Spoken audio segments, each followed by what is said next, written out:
Muy buena tarde, licenciado y compañeros. Somos el grupo número 5 del curso de Derecho Procesal Civil 1 de la jornada sabatina de la carrera Licenciatura en Ciencias Jurídicas y Sociales, abogado y notario. Los integrantes del grupo son Josefa Lourdes Lancerio Santos, Giovanni Concepción Siwan Alcabul y su servidor Byron Josué Higuerón. En esta oportunidad estaremos desarrollando el tema sobre las instituciones básicas del derecho procesal civil, específicamente jurisdicción y competencia, procedimiento incidental, excepciones previas y juicio ordinario. A mí me toca que desarrollar el tema de jurisdicción y competencia.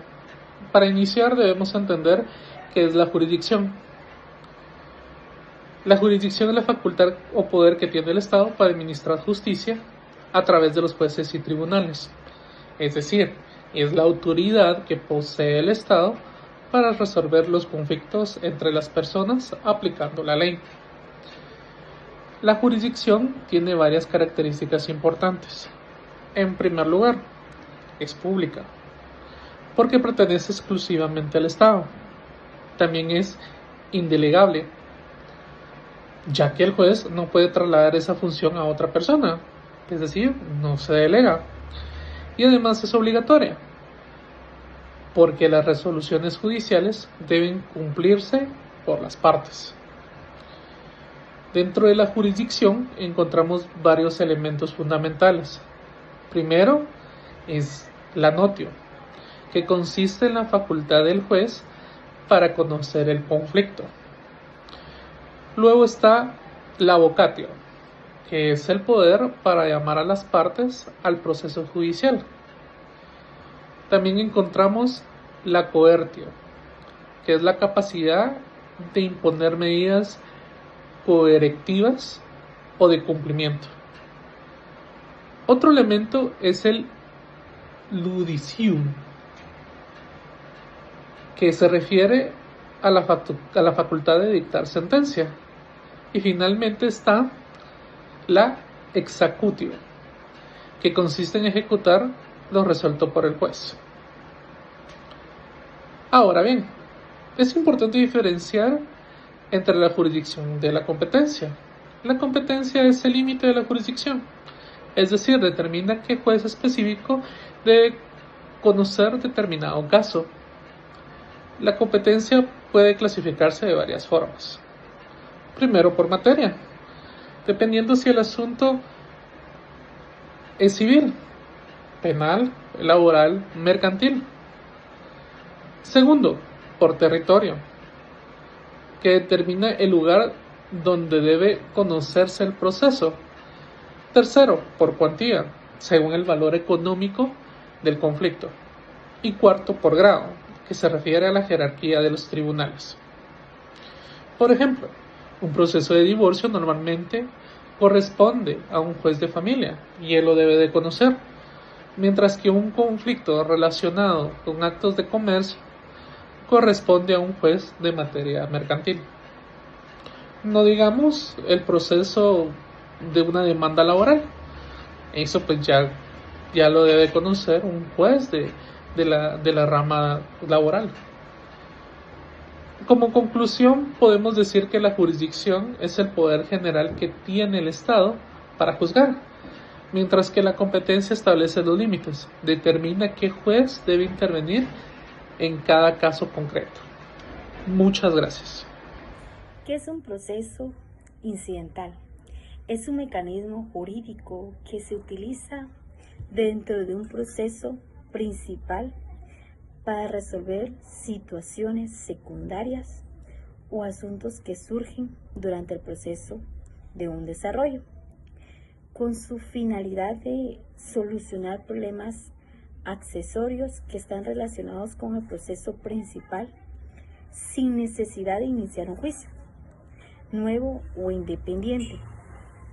Este proceso permite que el juez pueda tomar decisiones rápidas sobre aspectos importantes que influyen en el caso principal.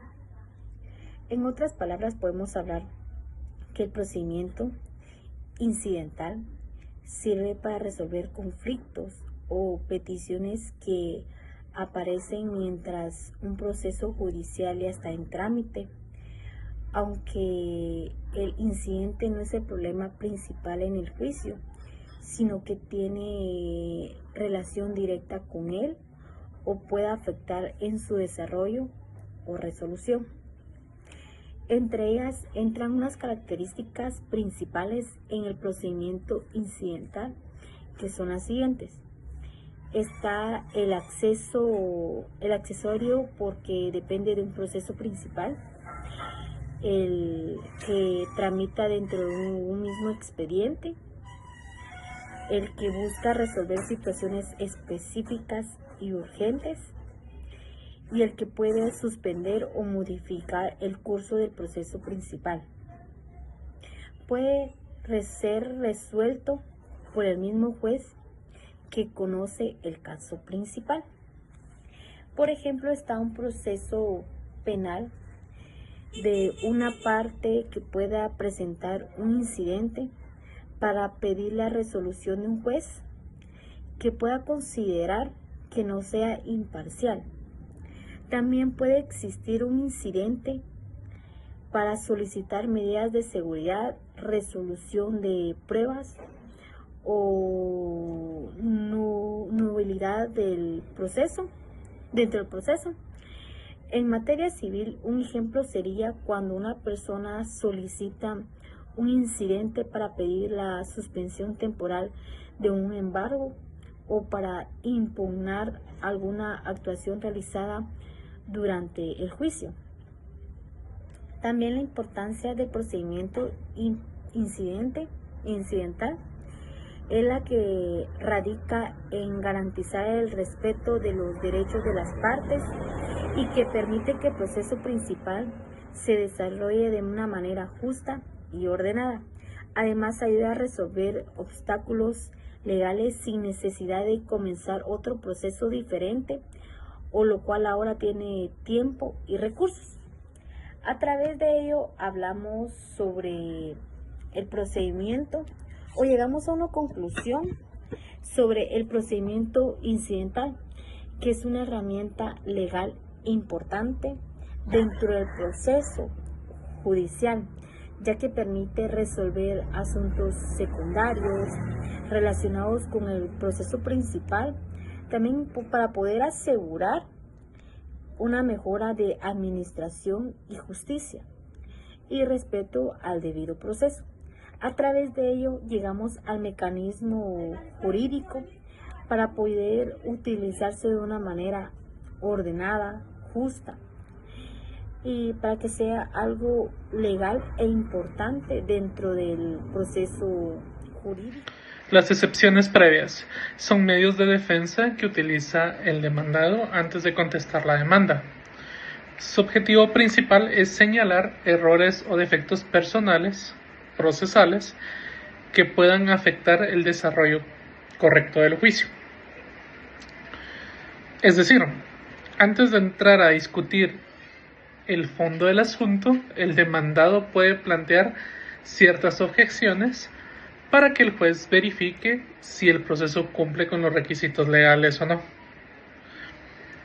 La finalidad de las excepciones previas es disputar y depurar el proceso e evitar que continúe un juicio con errores procesales. También busca garantizar que el procedimiento se realice respetando la ley y el debido proceso. Entre sus características principales podemos mencionar que se plantean al inicio del proceso, generalmente dentro del plazo establecido por la ley después de haber sido notificado de la demanda. Otra característica importante es que en ciertos casos las excepciones previas pueden suspender el trámite principal, mientras que el juez resuelve la situación planteada. Existen varias clases de excepciones previas. Una de las más comunes es la incompetencia, que ocurre cuando el juez conoce el caso y no tiene competencia legal para resolverlo. También encontramos la falta de personalidad, que sucede cuando una persona no tiene capacidad legal o representación adecuada para actuar dentro del proceso. Otra excepción es la litispendencia, que se da cuando existe otro proceso pendiente entre las mismas partes y sobre el mismo asunto. Asimismo está la cosa juzgada, la cual ocurre cuando el conflicto ya fue resuelto anteriormente mediante una sentencia firme y por lo tanto no puede volver a discutirse. También podemos mencionar la demanda defectuosa, que se presenta cuando la demanda no cumple con los requisitos legales establecidos. Por ejemplo, si una persona presenta una demanda en lugar donde el juez no tiene competencia territorial, el demandado puede interponer la excepción previa, debido a que es incompetente, para que el proceso sea trasladado a un juez correspondiente. La importancia de las excepciones previas radica en que protegen el debido proceso y garantizan que los juicios se desarrollen correctamente conforme a la ley, para que no haya ningún inconveniente legal en ellos. Además, ayudan a evitar pérdidas de tiempo, gastos innecesarios y posibles nulidades futuras dentro del proceso judicial. Como conclusión, las excepciones previas son herramientas procesales fundamentales que permiten corregir errores desde el inicio del juicio y asegurar una adecuada administración de justicia. Muchas gracias. Hablemos del juicio ordinario. ¿Qué es el juicio ordinario en Guatemala?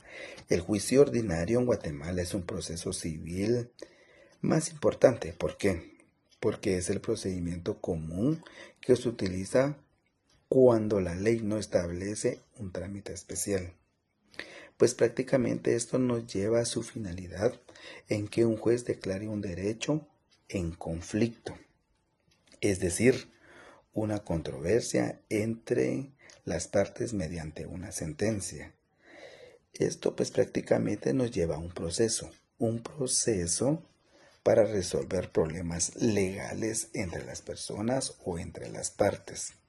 Y esto pues prácticamente tiene ciertas características. ¿Cómo se aplica? Cuando no hay un procedimiento especial en la ley, se transmite mediante memoriándonos documentos escritos. Permite presentar pruebas y argumentos. Garantiza un análisis detallado en el caso. Esto significa que es un proceso largo, pero más seguro jurídicamente. Y esto pues nos lleva a ciertas etapas de la demanda. En el juicio, el inicio de un proceso. Esto pues aquí inicia el juicio. ¿Por qué? Porque prácticamente esto tiene plazos, emplazamientos, se notifica al demandado, tiene un plazo generalmente de 9 días para responder. En este momento en que el demandado entra en un proceso, es ahí donde ya tenemos la demanda. La demanda puede ser aceptada, negar la demanda, presentar excepciones. Es aquí donde ya es un conflicto legal. ¿Por qué? Porque las partes pueden presentar pruebas, documentos, testigos, peritos, etc. Aquí es donde el juez analiza los hechos. Esta fase es clave porque aquí demuestra quién tiene la razón. Las partes presentan alegatorias finales y el juez resuelve el conflicto, declara quién tiene el derecho. Aquí es donde inicia el juicio. ¿Por qué inicia? Porque aquí nos damos cuenta que el juicio ordinario se usa en varias situaciones. ¿Cómo para qué? Como para resolver problemas de propiedad, incumplimiento de contratos, daños y perjuicios, nulidad en los actos jurídicos. Esto nos lleva a que el juicio ordinario es el proceso más completo en el derecho civil de Guatemala. ¿Por qué? Porque nos permite defendernos adecuadamente, obtener pruebas, obtener una decisión justa y prácticamente el juicio ordinario no busca rapidez, sino una justicia justa para Guatemala.